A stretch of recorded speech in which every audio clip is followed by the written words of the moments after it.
Bonjour mes frères et sœurs, je suis Marie-Honorine Kamagaté, je suis originaire de la Côte d'Ivoire, je viens de la Côte d'Ivoire. Je voudrais aujourd'hui vous rendre un témoignage sur ma vie. J'ai été malade, je ne suis plus malade, j'affirme devant Dieu que je ne suis plus malade, j'ai été malade et le cancer s'est métastasé par la suite. Et donc, je viens en France pour faire les contrôles. Et le médecin m'a dit, ah, le cancer s'est métastasé, ça devient de plus en plus grave. Et que dans ces conditions, enfin, vu l'état, dans les statistiques, c'est 3 à 5 ans de vie qu'on prévoit en général. Donc, organisez votre vie par rapport à vos enfants et tout ça. Et il m'a dit, ben, néanmoins, on vous donne un traitement. Et puis, pour essayer de calmer, pour essayer d'amoindrir l'effet de la maladie. Donc, j'ai pris le traitement pendant un mois et demi. J'ai commencé le traitement en août et je devais refaire un contrôle en septembre. Vraiment, le traitement, le diagnostic était catastrophique. Donc en septembre, je priais, je dis Seigneur, je m'abandonne dans tes mains, je ne peux plus rien, je suis fatiguée, je m'abandonne dans tes mains. Et au cours pendant un jour, il y a une amie qui m'a appelé, qui m'a dit, je m'apprêtais à aller à la messe, elle me dit, ah, il y a une prière organisée, je t'invite avec le frère. Chorak et tout, je t'invite pour venir assister à cette prière. La prière était pratiquement finie. Je suis arrivée 30 minutes après la prière. Enfin, 30 minutes avant la fin de la prière. Et pendant qu'il priait, il a eu une parole de connaissance. Il a dit, il y a une dame dans la salle, dans l'assistance, qui a un problème de cancer. Je dis que Dieu l'a guérie en cet instant précis, elle est guérie.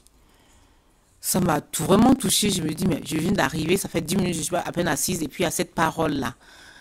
Donc après, à la fin de la prière, je suis allée voir le frère.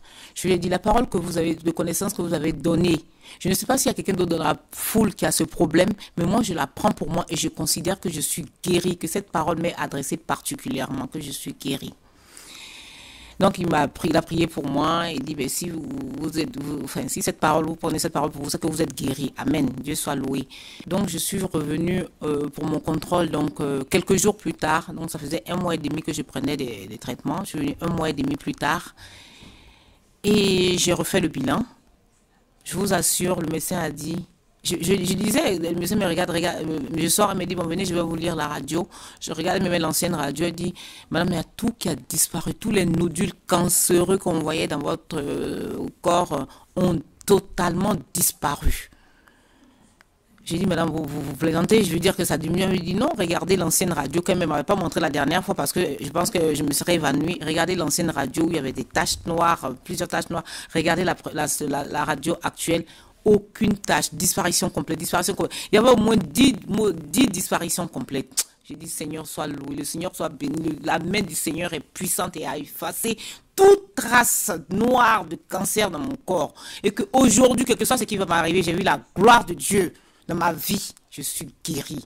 Que le Seigneur soit béni. Donc c'est pour rendre des témoignages aujourd'hui, pour vous fortifier mes frères qui doutaient, qui étaient malades, qui avaient des problèmes de cancer, de n'importe quelle maladie grave. Tant que le Seigneur n'a pas dit son dernier mot, on ne désespère pas. Il faut toujours prier, être toujours dans la foi. Moi, aujourd'hui, le Seigneur m'a guéri. J'aimerais que cette foi, cette espérance en Dieu puisse aussi toucher mes frères et sœurs pour qu'ils ils expérimentent aussi cet amour de Dieu.